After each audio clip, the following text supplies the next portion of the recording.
February 1966. Haneda, Tokyo's main airport, looks like the heart of a new aviation era. The hum of jet engines does not subside for a minute, and steel birds rise one by one into the clear winter sky. For many passengers, this is a symbol of the future. The opportunity to be on the other side of the world in a matter of hours, where until recently the journey took weeks. But beneath this facade of progress, there is a disturbing shadow. On the platform, behind the glass of the terminal, the wreckage of the plane that crashed here the day before is still smoldering. Douglas DC-8 of Canadian Pacific Airline failed to complete the landing. Instead of the applause of the greeters, there was a roar of impact, a flash of fire and chaos. Now twisted pieces of metal remain on the runway, and blue smoke billows above them, mixing with the smell of kerosene. For those who are flying from Haneda today, this picture is like a warning. Even in the world of technology, where everything is calculated to the second, a person remains defenseless before the unpredictable.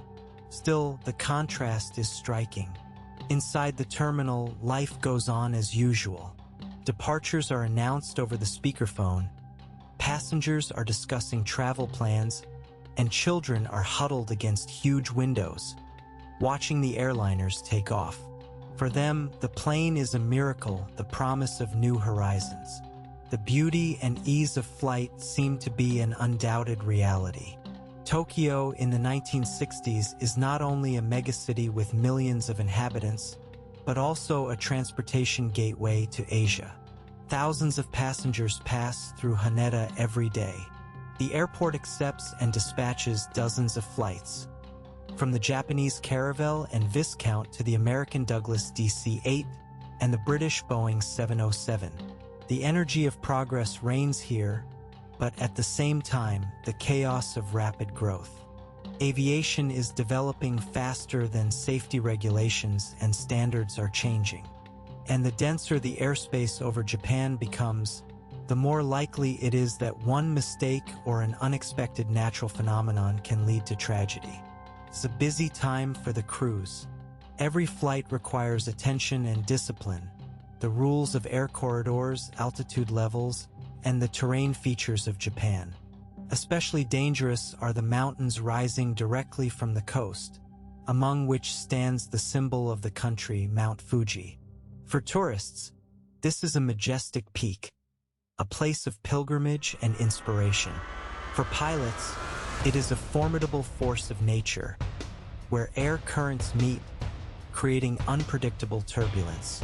On this day, among hundreds of passengers and dozens of crews, a plane is preparing to take off, destined to become part of one of the most mysterious disasters in the history of aviation.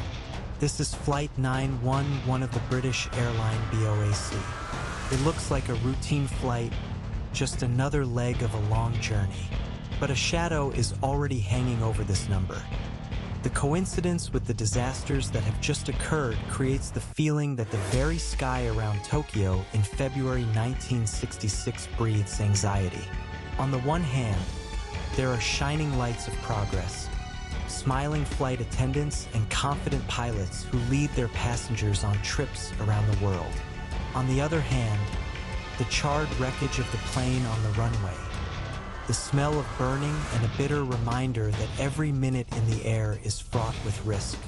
It's the contrast that makes aviation so exciting and so scary at the same time.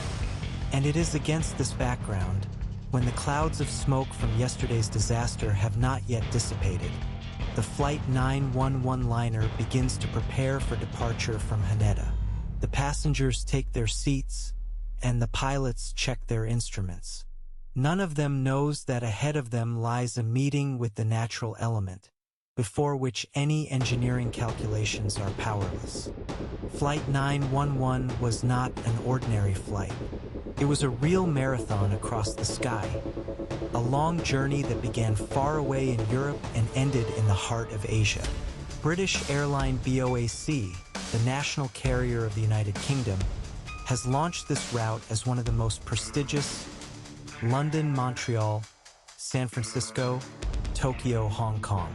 The flight on the Boeing 707 jetliner symbolized an era when the world was rapidly shrinking, and even the most remote cities became interconnected by airline threads. Today, passengers had to make the final leg from Tokyo to Hong Kong. It seemed like only a few hours, but in reality, it was the culmination of a long journey that had already given them a lot of impressions. There was a large group of 75 Americans among the passengers. These are employees of Thermo King Corporation from Minnesota, a manufacturer of refrigeration equipment. Their management organized a 2-week trip to Asia for the best employees and their families, a kind of achievement bonus. 17 days of adventure, paid for by the company Japan, China, Hong Kong. They have already spent 7 days in Japan, enjoying the culture and beauty of the country. Now all that remained was to see China. It was these groups that created a special atmosphere in the salon. The people were not casual fellow travelers. They knew each other, laughed, and exchanged impressions about the trip. Someone was taking pictures, someone was flying overseas for the first time in their life. It looked as if there were only new discoveries and stories ahead of them, which they would take home. The crew of Flight 911 was no less impressive. At the head was the 45-year-old aircraft commander Bernard Dobson, a man with a wealth of experience, calm and confident. The co-pilot is 30-year-old Edward Maloney, young but already well-trained. The flight engineer is 31-year-old N. Carter, who was responsible for the liner's systems, and another pilot on shift, 30-year-old Terrence Anderson, is ready to back up his colleagues. 7 flight attendants provided cabin service, making the flight a comfortable journey. Their aircraft is a Boeing 707-436, the pride of British aviation. A 4-engine jetliner, a symbol of modern times. It was the first generation of jet aircraft, which changed the whole concept of long-distance flights. With a narrow fuselage and 4 Rolls-Royce Conway turbojet engines, it could climb to an altitude of over 9,000 meters and reach a cruising speed of about 900 kilometers per hour. Compared to the screw machines of the past decades, it seemed like a miracle. According to the plan, the flight was supposed to take place along the Juliet Gulf 6 air corridor, the usual route for flights to Hong Kong. After climbing, the liner reached an echelon of 9,450 meters and followed a course past the coast. Everything looked simple and reliable, but there is always a place for human choice in aviation, and it is he who sometimes becomes decisive. Before departure, Captain Dobson asked the dispatcher for permission to change the route. Instead of the standard corridor, the crew wanted to follow visually through the Fuji area to fly next to the majestic mountain. What for? So that passengers can see this symbol of Japan in all its glory. The forecast promised clear weather, and the view was excellent.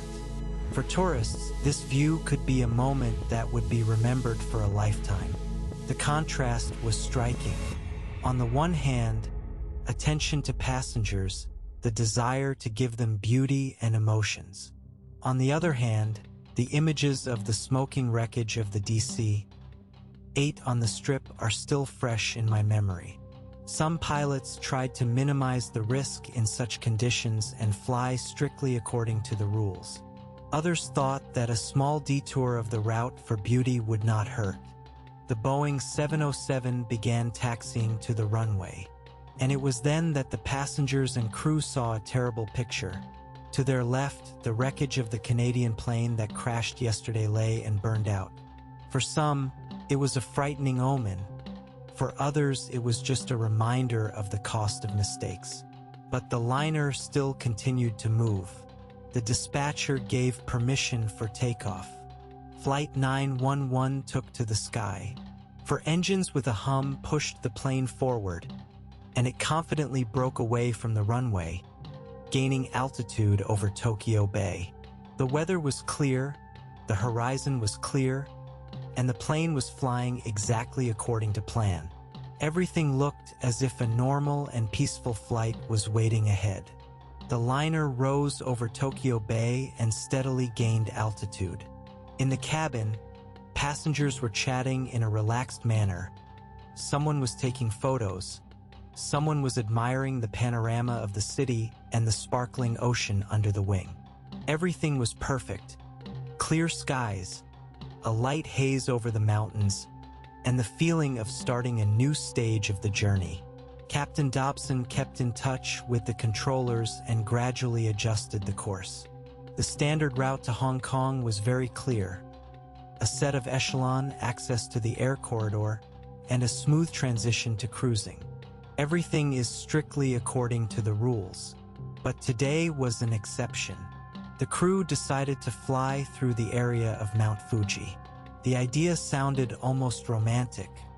Fuji is not just a mountain. For the Japanese, it is a sacred symbol. For foreigners, it is a picture that cannot be forgotten. The perfectly regular cone of the volcano, covered with snow, towered over the entire area, like a queen among the mountain peaks. For passengers who have already spent a week in Japan, the opportunity to see it from above, directly from the porthole, was a special gift. The contrast was striking. Where the charred wreckage of yesterday's DC-8 remained below, silence and beauty reigned in the air. Passengers looked out the portholes and saw a majestic landscape. Mountains, forests, peaks sparkling in the sun. There was not the slightest hint of alarm in the cabin. The plane was traveling at an altitude of about 4,900 meters, gradually rising higher. The speed was about 685 kilometers per hour. The course was 298 degrees. It all looked absolutely normal. Even the instruments didn't show anything unusual. It was here, near Fuji, that nature always prepared surprises. The seemingly motionless mountain was actually the center of powerful air currents. Invisible vortices forming near the slopes could turn into a trap for any aircraft, especially if it came downwind. But no one on board thought about it. The paradox was that the more beautiful the landscape looked, the closer the liner approached the zone of invisible danger. In the cockpit, the pilots enjoyed the clear horizon and probably also realized that such a moment would give passengers memories for a lifetime. The decision to fly near Fuji seemed perfect, to show people the beauty of Japan from the air.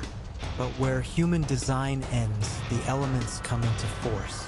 And although the plane was flying in a clear sky at altitude, invisible turbulent currents were already waiting for their victim near the slopes of Fuji. The Boeing 707 continued to climb, leaving Tokyo Bay behind. Snow, capped peaks floated by under the wings, and there it was, Mount Fuji. A pure white cone, perfectly outlined, as if drawn by an artist's hand. Passengers enthusiastically clung to the portholes. Someone was snapping a camera. Someone was just silent, not taking their eyes off this picture. There was a sense of celebration in the cabin, but the atmosphere in the cockpit was different. The instruments recorded light vibrations, and the pilots understood that mountainous terrain always brings with it air surprises. Even in clear weather, powerful streams can occur behind the massive slopes.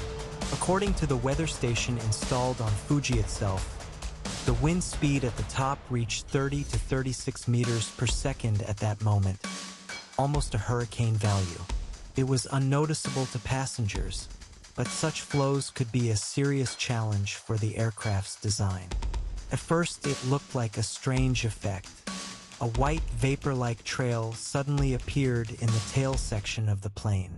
Eyewitnesses on the ground later said that it looked as if the liner had abruptly lost its balance. And at the same moment, what always remains the worst case scenario for engineers happened: a structural failure. First, the keel and the right horizontal stabilizer came off. It seemed to knock out the car's rudder and balance. Immediately after them, all 4 engines attached under the wings broke off. Instantly, the thrust disappeared. The Boeing turned from a fast-moving car into a defenseless body hovering in the air. The white trail behind the plane intensified, as if emphasizing what was happening. The airliner began to enter a flat spin, a condition that all pilots are afraid of. When a huge plane is not diving, but literally spinning around its axis, falling like an autumn leaf, it is almost impossible to regain control. At an altitude of about 600 meters, the fuselage could not withstand overloads. The nose section with the cockpit separated from the main structure. The rest of the hull continued to fall, spinning in the air. At 2:15 p.m. local time, the Boeing 707 Flight 911 struck the slope of Mount Fuji at an altitude of approximately 1,300 meters above sea level. The debris spread was about 16 kilometers, as if the mountain itself had scattered the liner along its slopes. One of the employees of the Japan Self-Defense Forces, who was in the western part of Fuji at that moment, managed to photograph the falling plane. There is no smoke in his pictures, just a huge car collapsing in the air. These images will later become key evidence that there was no fire on board. Everything happened due to the enormous overloads. The scene was both majestic and terrifying. A beautiful mountain, a clear sky, and a metal giant that turned into a cloud of debris in a matter of seconds. Contrast that is hard to forget. Fuji has always looked calm and majestic, a motionless giant among Japanese landscapes. But on this February day, its slopes became the scene of one of the most terrifying episodes in the history of aviation. The Boeing 707, which a moment ago seemed to be a symbol of reliability and progress, literally crumbled in the air. When the nose section separated from the hull, the cockpit crashed down, flying about 300 meters away from the main debris field. The remains of the fuselage were spinning in a flat spin, losing structural elements one by one. Each rotation increased the overload, and the metal broke as if it were made not of steel, but of thin tin.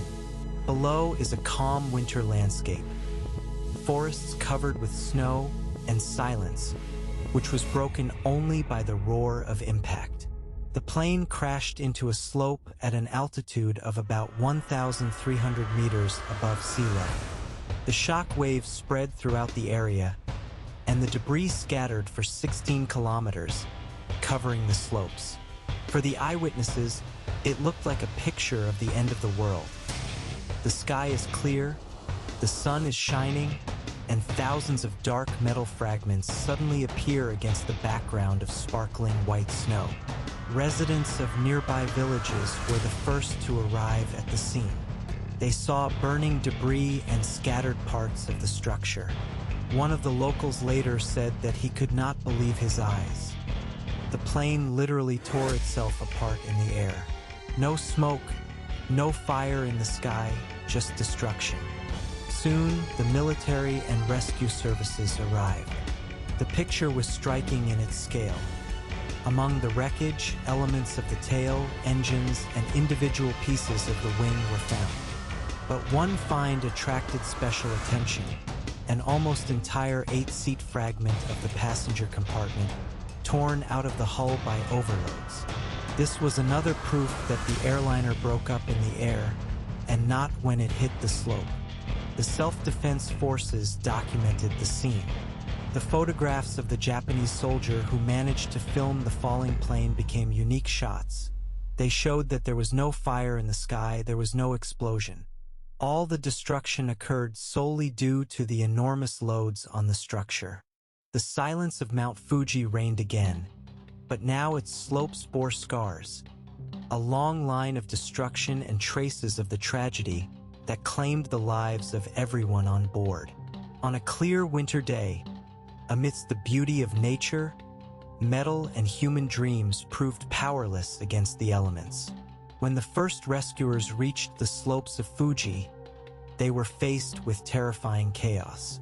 The wreckage was scattered for many kilometers, which immediately indicated that the plane had collapsed while still in the air.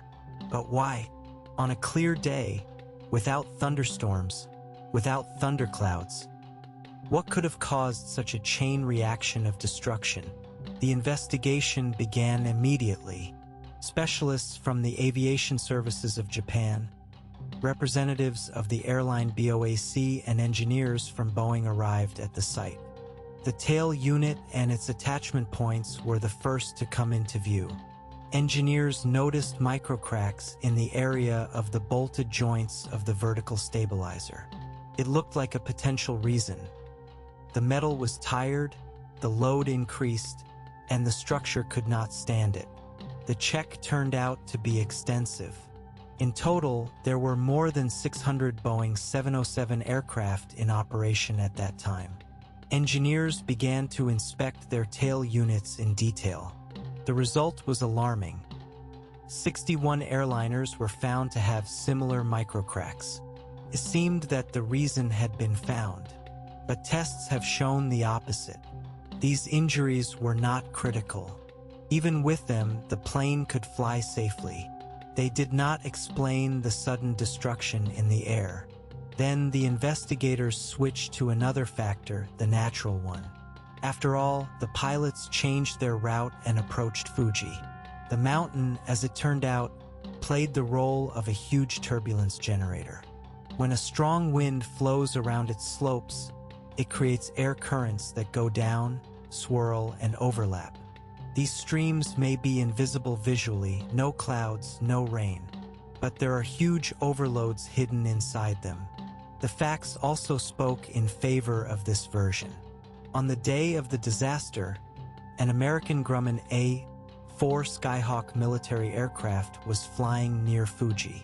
His pilot reported that he had encountered such severe turbulence that he barely kept the car under control. An accelerometer is installed on board the Skyhawk, a device that detects overloads. His testimony amazed the experts. Jumps from +9 to 4G. These are exorbitant values even for a combat aircraft designed for maneuvers. For a passenger liner, such a load becomes fatal. This data completely changed the picture. If a military aircraft has experienced such overloads, then the huge Boeing 707, with its weight and design, is in an even more vulnerable position. Its wings and tail were simply not designed for such impacts of the elements. The investigators have restored the chain of events. First, the liner entered a zone of powerful turbulence that came from the downwind side of the mountain. Sharp side impacts caused overloads above the permissible limits. At first, the keel and the right stabilizer could not stand it. They literally fell off their mounts. Without them, the plane lost control. Then the loads were transferred to the wings and engines. In a matter of seconds, four engines broke away from their nodes. After that, Boeing found itself in a state from which there was no way out. This version completely coincided with the photographs of the Japanese serviceman who filmed the fall of the liner. The pictures clearly show that there is no fire, there is no explosion. There is only structural destruction caused by pure mechanics. The investigation made an important conclusion. The main cause of the disaster was abnormally strong turbulence in the Fuji area, which exceeded the strength limits of the Boeing 707. It was a case when it was not technology that failed a person, but nature that showed that it remains stronger than any calculations. After that, the aviation authorities sent out new instructions to all airlines. Avoid flying close to high mountains in strong winds. This became part of the rules that later saved hundreds of other flights. But in 1966, These rules appeared too late for the passengers and crew of Flight 911. The crash of Flight 911 shocked Japan, but it was not a single blow. This February has turned into a real black month for aviation in Tokyo. In just 29 days, 3 major incidents occurred here at once, each of which claimed dozens of lives and left a deep mark on the public consciousness. The first tragedy occurred on February 4, 1966. The Boeing 727 of the Japanese airline All Nippon Airways performed a flight to Tokyo Bay. On landing, the plane crashed into the water near Haneda Airport. 133 people died. It became the largest aviation disaster in the history of Japan at that time. For a country that prided itself on its airlines and their impeccable reputation, it was a shock. But there's almost no time left for reflection. Just a month later, on the evening of March 4th, a Douglas DC-8 of Canadian Pacific Airlines landed at the same Tokyo airport. He failed to master the maneuver and crashed next to the runway. There were 72 people on board and only a few survived. For eyewitnesses, it was a terrible contrast. In the evening, the landing lights are burning brightly, everything seems to be under control, and suddenly there is a roar, a flash of flame and flying debris again. And finally, just 17 hours after this crash, at the same airfield, in the same atmosphere of alarm, the Boeing 707 Flight 911 began taxiing. Passengers saw the smoking remains of the Canadian plane from the windows. The picture seemed to portend trouble. And this disaster happened. 3 disasters in a row. More than 300 people died in the Tokyo area in a month. For an ordinary passenger, it looked like a series of evil coincidences. But for many, it was like a signal, aviation, which until recently seemed to be a symbol of progress and security, suddenly showed its vulnerable face. There was a panic in the society. People refused to fly. This was especially true for domestic flights. In March 1966, Japan Airlines and All Nippon Airways were forced to officially announce a reduction in the number of flights on the key Tokyo-Osaka route. Passengers increasingly chose ground transportation instead of airplanes. And it was during these months that a new Japanese symbol, the Tokyo-Osaka High-Speed Railway, known as the Shinkansen, received a huge jump in popularity. The contrast was striking. Aviation, which seemed like the pinnacle of progress yesterday, was replaced by trains, which were perceived as more reliable and predictable. Black February has literally changed the country's transportation habits. But the crash of Flight 911 remained the hardest blow. It became the culmination of this chain and a symbol of the fact that even on a clear day and with perfect visibility, a person can be powerless against the elements. In the story of Flight 911, it is particularly striking how small accidents played a fatal role for some and gave salvation to others. In such details, one feels the inexorable game of fate, where one choice to stay or fly away changes everything. Among the passengers of the 707th were those who had experienced another accident just the day before. On the evening of March 4th, when the Douglas DC-8 of Canadian Pacific Airlines crashed during landing in Tokyo, several people managed to survive. They were saved only by circumstances. Someone managed to get out of the burning cabin. Someone was closer to the exit. But by tragic coincidence, some of these survivors were among the passengers of Flight 911 the next day. They boarded a new plane, thinking the worst was over. No one could have imagined that in just a day their lives would end in a new catastrophe. But if fate turned out to be merciless for some, then for others it gave them a second chance. At that time, the crew of the 5th James Bond film, You Only Live Twice, was in Japan. Producer Albert Broccoli, production designer Ken Adam, Photographer Freddie Yong and several other specialists planned to fly on this particular flight to Hong Kong.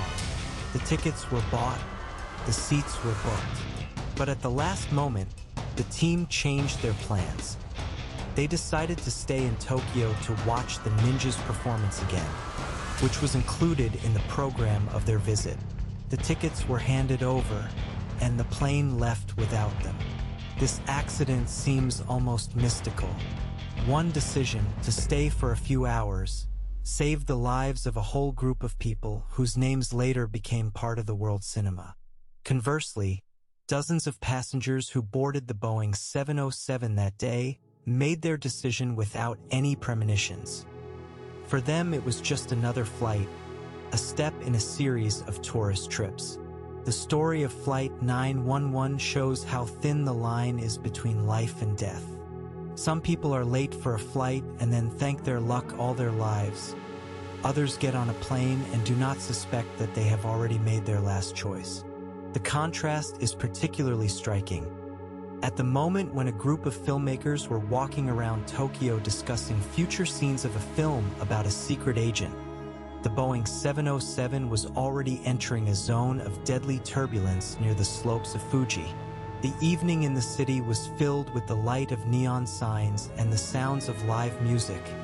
And in the mountains, just 100 kilometers away, metal was breaking under the blows of the elements.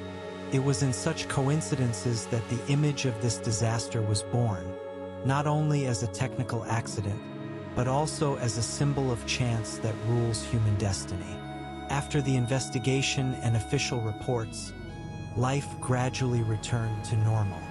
Planes were taking off from Haneda again, tourists were admiring Mount Fuji again, and engineers were developing new safety instructions and standards. But for the hundreds of families who lost loved ones on that February day, time has stopped. A memorial has appeared on the slopes of Fuji. A modest stone with a plaque and names is in memory of 124 people who did not return home. Among them are experienced pilots, flight attendants, employees of a corporation from Minnesota, children, tourists, and businessmen. They were all part of this story, which began as a dream trip and ended in tragedy. Fuji is a symbol of Japan, and the mountain, praised by poets and artists, has also become a symbol of the unpredictability of nature. On a clear winter day, when the sky was clear and nothing foreshadowed trouble, she showed that her calm silhouette could hide the chaos of air currents invisible to the eye. The contrast remains striking. Beauty and destruction, the greatness of nature and the impotence of man, the pride of engineering and its limits. This story has become a reminder that in a world where everything seems calculated and predictable, there is always a place for chance and force beyond the control of man. Since then, airlines have learned to avoid mountains at a safe distance, study turbulence patterns, and take mountain winds into account. These measures have saved hundreds of lives in the future, but they arrived too late for Flight 911. Today, tourists are looking at Fuji with admiration again. They only see its majestic appearance, unaware of the stories its slopes hide. And only the memorial reminds us that progress and beauty can sometimes turn into tragedy. The mountain holds the memory. She is silent, towering above the ground, and everyone who looks at her can ask themselves the question: how much is the human desire to touch the beautiful?